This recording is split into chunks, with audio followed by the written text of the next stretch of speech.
The promise from the podium.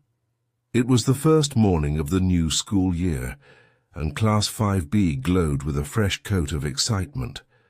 Footsteps echoed down the hallway, chairs scraped the floor, whispers fluttered like birds on branches. On the blackboard, chalk letters curved gently, "Welcome to 5th grade." A small bouquet of flowers sat on the teacher's desk, still damp with morning dew. Miss Lambert stood at the front of the class in a simple grey-blue dress, her hands resting calmly on the lesson plan she'd prepared with care. She looked over. Her students, some smiling, some wide-eyed, and spoke in a warm, steady voice. "Every year I make the same promise. I will treat all of you fairly. No favorites, no exceptions. Every student in this room matters equally." The room hushed, for a moment as if holding its breath. Then came nods, quiet chatter, the glow of children hearing a vow meant just for them. But at the back of the class, a boy didn't lift his head. His name was Julien. His shirt was wrinkled, his hair uncombed. There were no flowers in his hands, no bright notebooks, no sparkle in his eyes. He slouched in his seat, eyes half-lidded as if carrying a weight invisible to the rest. From the very first weeks, Julien made Miss Lambert feel like she was breaking her own promise. He was always late, never turned in homework, disrupted class with off-topic comments, or worse, just fell asleep at his desk. Other kids laughed, answered questions, leaned into learning. Julien stayed on the edge of it all, silent, distant. Miss Lambert had taught many difficult students over the years, but something about Julien was different. It wasn't rebellion, it wasn't attitude. It was emptiness, the kind that settles in slowly, then refuses to leave. One Friday afternoon, after yet another day of lost patience, she found herself in the principal's office, her voice low and worn. "I've tried, but I can't. Keep doing this. Julien is disrespectful, lazy, completely disconnected. With Christmas break coming, I'm just being honest. I hope he doesn't come back next semester." The principal didn't interrupt. He listened quietly, then opened a drawer, took out a file folder and handed it to her. "Julien's record," he said gently. "Maybe read it before you decide." Miss Lambert frowned, taking it reluctantly, but as she flipped through the pages, something shifted in her eyes. Grade 1. Julien is bright, curious, eager to help. He brings joy to the classroom and is deeply attached to his mother. Grade 2. Still well-behaved but increasingly anxious. His mother is seriously ill. Grade 3. Julien lost his mother earlier this year. Since then, he's withdrawn. His father appears cold and uninvolved. Grade 4. Julien rarely speaks. He isolates himself from peers. It's as if he no longer believes in anything. Miss Lambert closed the file. Her hands were still. Her heart was not. In that moment, she saw not a IJ problem to fix, but a child asking in silence not to be forgotten. The student file. That evening, Miss Lambert brought Julien's file home with her. The small apartment was quiet, with only the ticking clock filling the space, like a heartbeat for the day that had just ended. She sat at her desk, a warm lamp, casting light on the papers before her. Her fingers hesitated on the cover, not out of reluctance anymore, but because something in her had already begun to shift. She opened the file.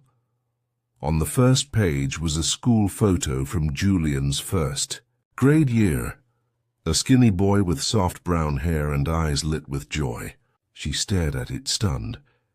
This boy was the same child now sitting at the back of her classroom like a shadow. She kept reading. Grade 1. Julien is a diligent, eager student. He asks many questions and enjoys helping others. Brings a positive spirit to the classroom. Underneath was a handwritten note from the teacher. He shares a special bond with his mother. She picks him up every day and always greets me with a smile. Grade 2. Julien remains respectful but seems more distracted. He often stares out the window in class. A quiet footnote read, "Mother diagnosed with a serious illness. Father mostly absent." Grade 3. Only one sentence. Julien's mother passed away this year. The teacher's notes continued. He appears sad and unfocused. Clothes often wrinkled. Rarely speaks to others. His father attended only one parent meeting. Grade 4. Julien has almost completely shut down. He avoids group activities, doesn't speak unless spoken to. Neither praise nor correction elicit any response. Silence is his only reaction. Miss Lambert let the pages fall into her lap. Her throat tightened. The child she'd scolded for sleeping in class had been mourning, in silence, for years. He wasn't defiant. He wasn't lazy. He was grieving, alone, neglected, invisible, and, perhaps worst of all, no one had asked why. She thought about her own reactions. The frustration, the tiredness, the thought of asking the school to remove him. But as she sat there with the file open like a confession, something in her heart cracked wide open. She whispered to herself, almost ashamed, "I never even asked him if he was okay," because somewhere along the line she had forgotten that not all wounds bleed. That night Miss Lambert didn't sleep much. She sat beside the file thinking of Julien's tired eyes. She realized he didn't need discipline, he needed healing. And if she, maybe the last adult who hadn't given up, turned her back too, then where would he go? No one gets to choose the pain they're born into. But sometimes someone can choose to stay, long enough for healing to begin. The Christmas gift. December arrived wrapped in a cold mist, like a quiet breath that coated the classroom windows in white. The children began counting down the days to winter break, chattering about ornaments, songs, family trips and presents, wrapped in glitter and bows. Miss Lambert's classroom buzzed with that familiar holiday energy. Each morning kids came in bursting with excitement. Some brought homemade cookies. Others talked about decorating their trees or learning carols for the school concert. Julien remained quiet, but Miss Lambert was no longer the same teacher who once looked past him. Since the night she had read his student file, she had begun approaching Julien not with discipline, but with care. She didn't question or pressure him. Instead, every morning she placed a fresh pencil, a clean notebook page, or a small note on his desk. "I believe you can do better today than yesterday." Julien never responded, but one morning he picked up the pencil. And that was enough. The last day before the holiday break came with extra warmth. Laughter echoed down the hall. Desks were pushed to the sides for gift exchanges, and the air was filled with the scent of cinnamon and excitement. Each student brought a small present for Miss Lambert. They were wrapped in red and gold, topped with ribbons, accompanied by cards filled with crayon hearts and stickers. There were jars of jam, knitted scarves, scented candles. When it was Julien's turn, he walked up to her desk, the last in line, holding a crumpled brown paper bag. No ribbon, no name tag, just the worn bag and the unsure hands that carried The class fell silent. Julien placed it on her desk, then turned quickly and walked away. Some students giggled, whispering behind their hands. "Ew, what is that?" one girl muttered. Miss Lambert said nothing. She opened the bag gently. Inside was a broken bracelet, missing several beads, and a tiny bottle of perfume, nearly empty. The kind of perfume that hadn't been sold in stores for years, a scent faint and familiar like memory. Without a word, Miss Lambert slipped the bracelet onto her wrist. Then she dabbed a drop of the perfume onto her skin. The classroom went completely still. Julien, already at the door, stopped. He turned back, his voice barely audible. "Today, you smell like my mom." Then he walked out. Miss Lambert didn't move for a long time. She sat there, hand resting on the bracelet, the faint perfume drifting upward. Tears slipped down her cheeks. Not from sadness, but from something deeper, a kind of quiet reverence. In that single moment, the boy she had once thought unreachable had offered her his most fragile truth. And with it, he gave her something else, the most precious gift she had ever received. A true teacher. That evening, long after the last child had left the classroom and the holiday music had faded into silence, Miss Lambert sat alone at her desk. In front of her lay the crumpled paper bag, the broken bracelet now circling her wrist, and the nearly empty bottle of perfume. The other gifts, neat, festive, charming, remained untouched beside her. But her eyes were fixed only on these two humble objects. She didn't turn on the lights when she got home that night. She sat by the window in the dim glow of the street lamp, the scent of the old perfume lingering faintly on her skin.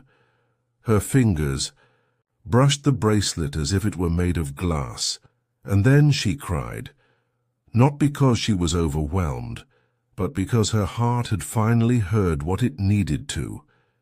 She had always thought teaching meant preparing lessons, correcting homework, guiding students through grammar and arithmetic.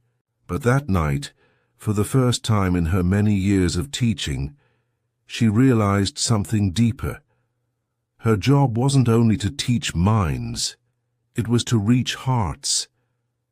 And sometimes hearts don't speak with words. They offer broken bracelets and fading perfume and a whisper at the door that says, "You smell like my mom." During the winter break, she thought about Julien often, not as a burden, not as a difficult student, but as a child who had dared to give a piece of his memory to her, fragile, trembling, sacred.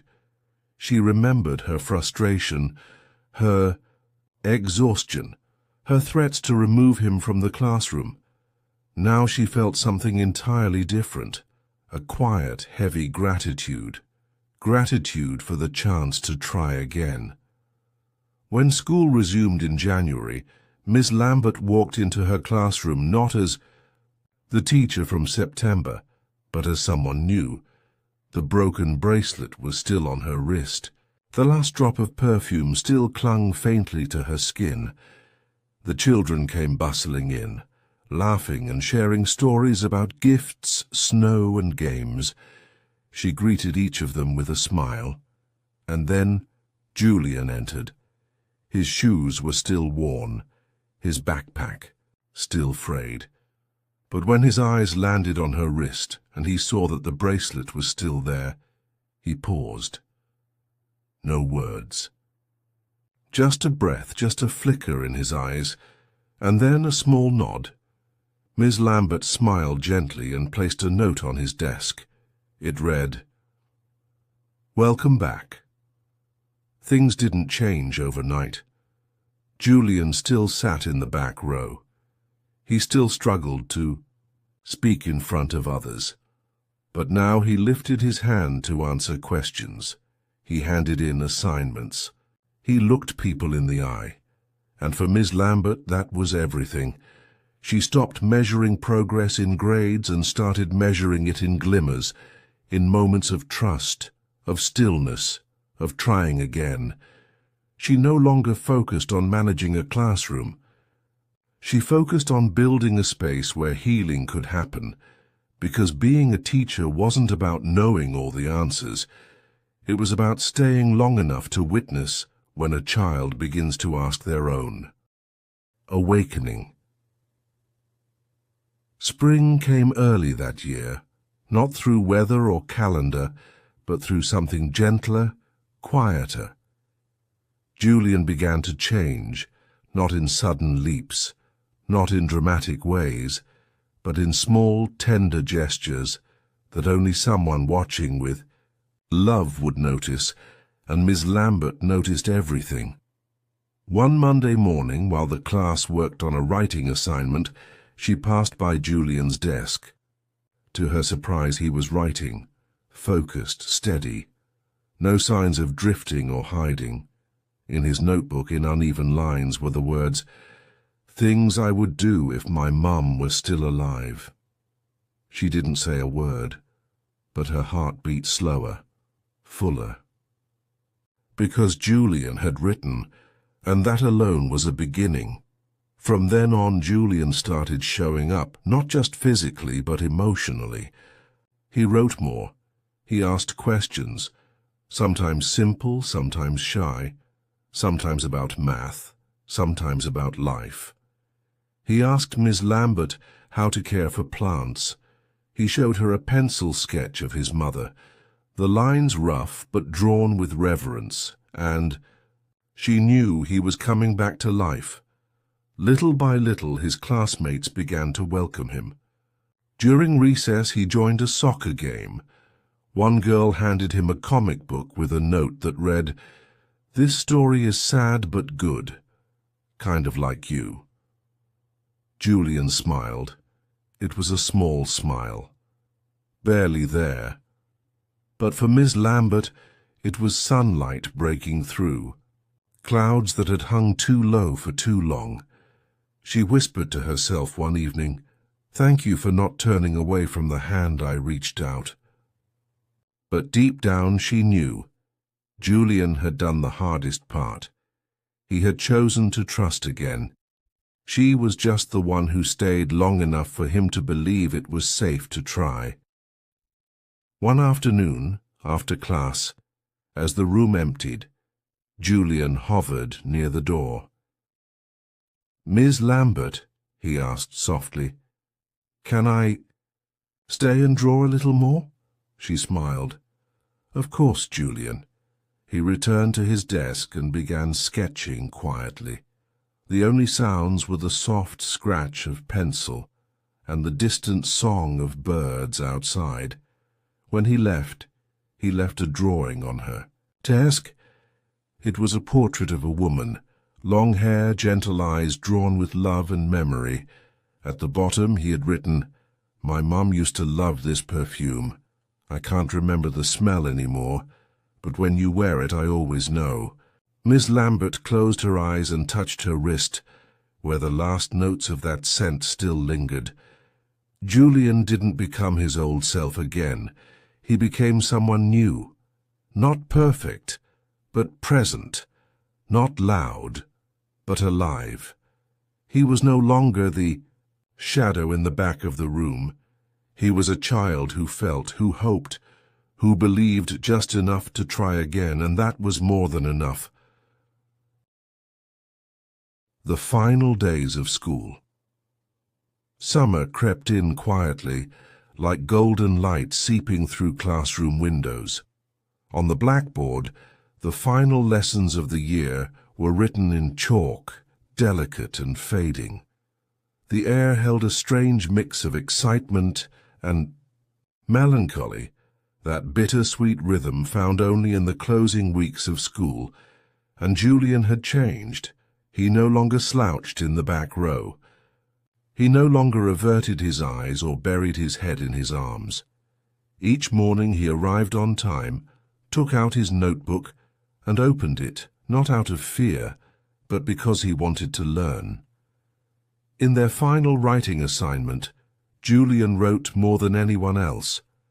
He wrote about his mother, about the silence between dinner and bedtime, about the first winter without her voice, but he also wrote about his dreams, becoming a doctor, helping people, remembering what kindness can feel like.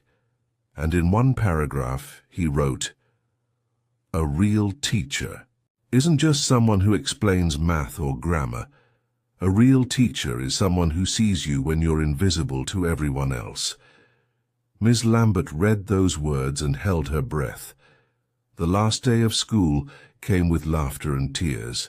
There was a small celebration. Students sang farewell songs. There were photos and thank you cards, hugs that lingered and promises to write, though everyone knew few would follow through. As each student walked out with their year-end certificate and little keepsakes, Julien lingered behind. He held no gift bag, no ribboned box, just a simple envelope.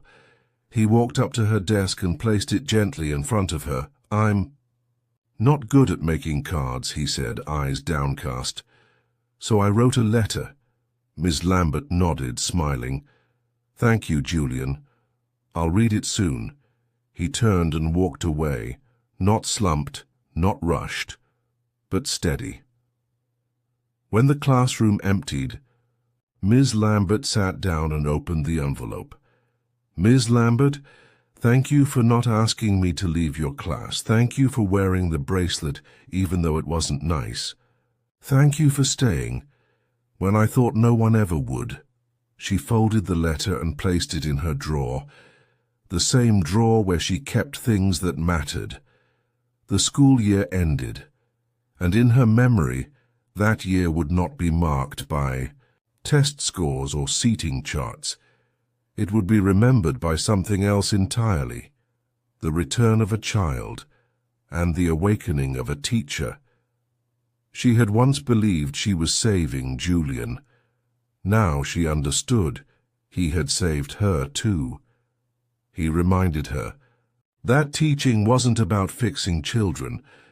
It was about being the one person who refuses to walk away. A letter from the past. Time moved on, quiet and steady, like pages in a book turning themselves. Students grew up, moved away, became names on class photos and memories in yearbooks. Miss Lambert had retired. Her small apartment became a sanctuary of stillness. No lesson plans, no school bells, just the ticking of a faithful clock and a garden of potted plants by the window. But memories. They remained. In her desk drawer she kept 3 objects: a broken bracelet with missing beads, a nearly empty bottle of perfume, and a letter written by a boy who once sat at the back of her class. Whenever the wind turned cold, she would open that drawer, not out of longing, but to remember that once, long ago, a boy gave her a reason to believe again. One crisp autumn morning, while watering her plants, the doorbell rang. A small white envelope lay in her mailbox. The handwriting was neat and unmistakably familiar. Sender Julien Mercier. She froze for a moment before stepping back inside, heart quietly thudding. She sat in her reading chair, carefully opened the letter, and began to read. "Dear Ms. Lambert, I don't know if you remember me, though I hope you do. If anyone would remember, I think it would be you. I'm writing to you today without any big reason, or maybe that's what makes this so important. I've just officially become a doctor, and I'm getting married. She's a colleague from the hospital. She's kind, calm, thoughtful, like my mother, like you. I wanted to ask, would you come to my wedding? And would you be my witness? Because if it weren't for you, I wouldn't be the man I am today." Julien Ems. Lambert sat very still. The sunlight poured through the window, resting on her hands, on the paper, on her trembling breath. A warmth spread through her chest, not of pride, but of quiet, overwhelming grace. That evening, she opened the small wooden box on her nightstand. Inside, the bracelet still lay coiled like a memory refusing to fade. She slipped it onto her wrist. Just beside it, she dabbed the final drops of that old perfume. The scent was faint, almost gone, but enough. She didn't hesitate. She reached for a pen and a clean sheet of paper. "Dear Julien, I never forgot you, and of course I will come, not just to witness your marriage, but to bear witness to a miracle. One that began with a child who once thought he didn't matter, and ended with a man who now changes the day of gifts." The sky that morning was dressed in the softest shade of blue, the kind that feels like a blessing. A gentle breeze floated through the quiet streets, rustling the trees lining the path to a small countryside church where the ceremony would take place. Everything was simple, modest, full of grace. Miss Lambert arrived early. Her hands trembled slightly as she fastened the broken bracelet around her wrist, the same one Julien had given her long ago. She dabbed on the last hint of the old perfume. The scent almost gone now, but never its meaning. To anyone else, the bracelet and the fragrance meant nothing. To her, they were everything. They were memory. They were healing. They were love, without conditions. Inside the church, Julien stood near the altar. He wore a fitted black suit, his posture upright, his face glowing with quiet pride. Yet beneath it all, Miss Lambert saw something she recognized instantly. The boy who once stared out the classroom window, lost and tired, now standing tall in his own light. As soon as he saw her, Julien stepped forward without a word and pulled her into an embrace. It wasn't just a hug, it was a return, a thank you, a homecoming, he whispered, voice tight with emotion. "Everything I have is because of you."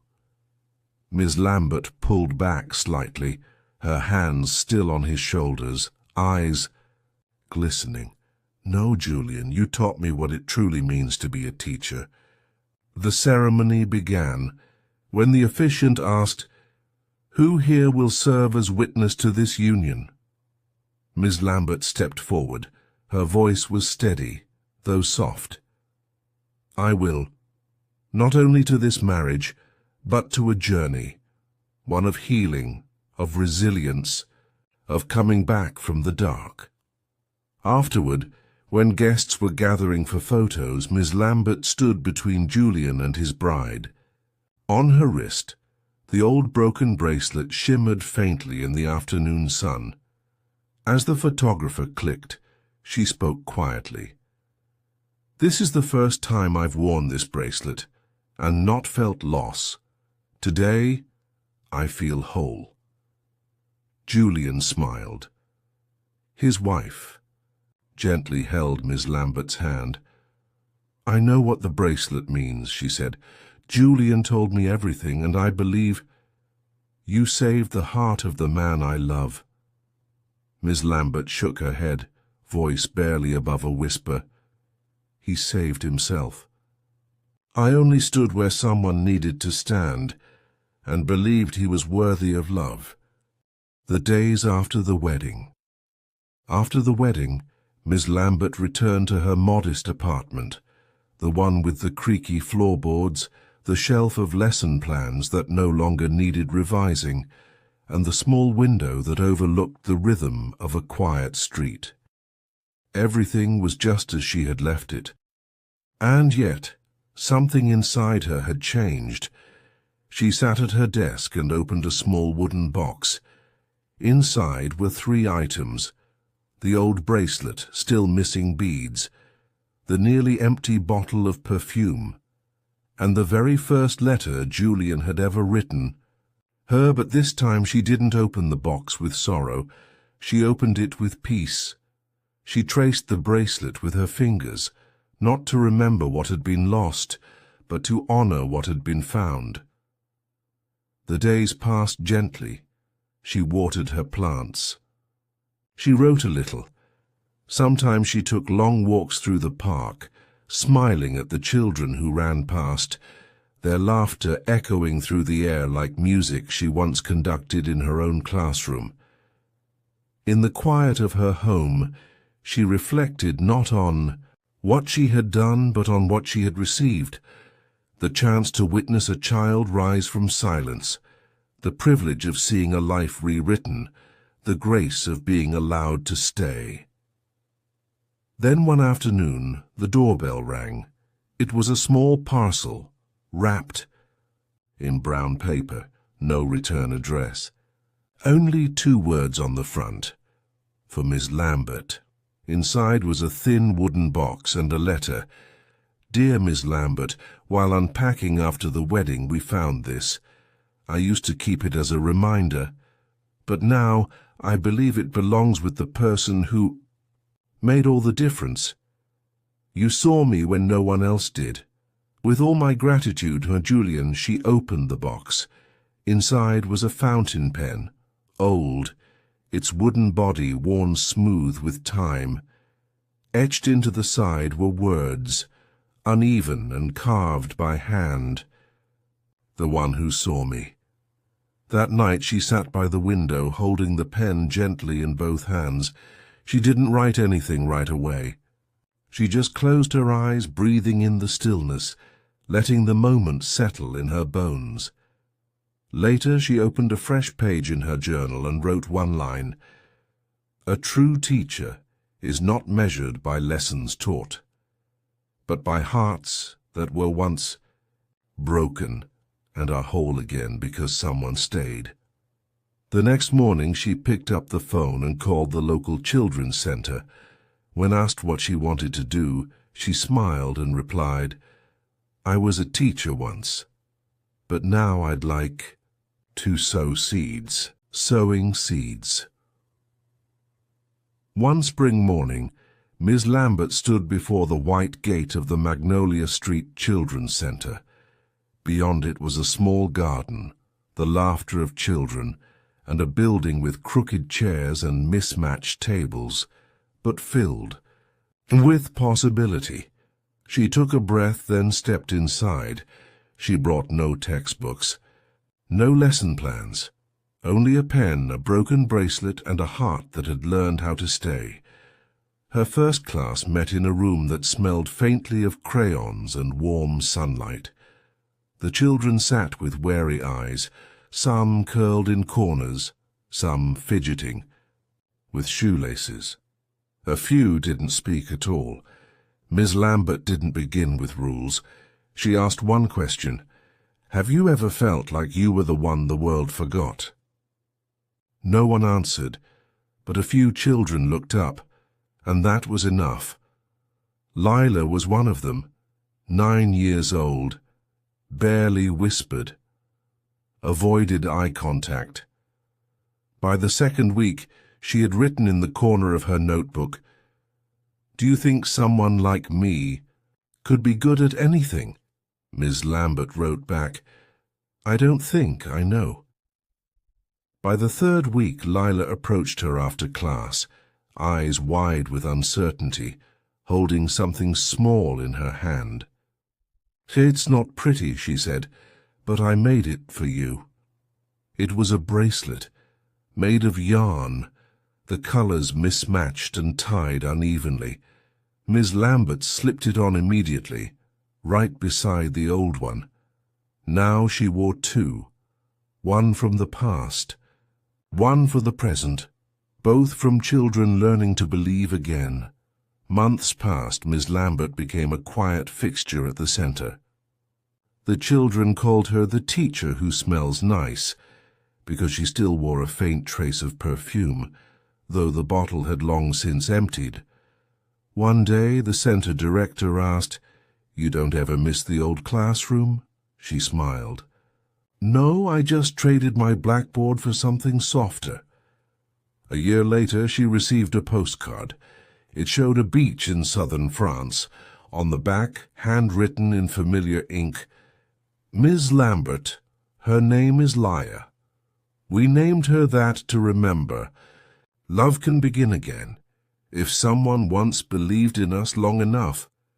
Julien." That evening, Miss Lambert opened her notebook and wrote a final line. "The true measure of a teacher is not in exams or achievements, but in the lives quietly mended by a love that refused to leave." She closed the notebook.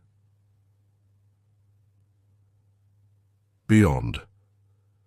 The window, the buds on her balcony plants had just begun to bloom. And so spring returned, and for this teacher the sowing never truly stopped.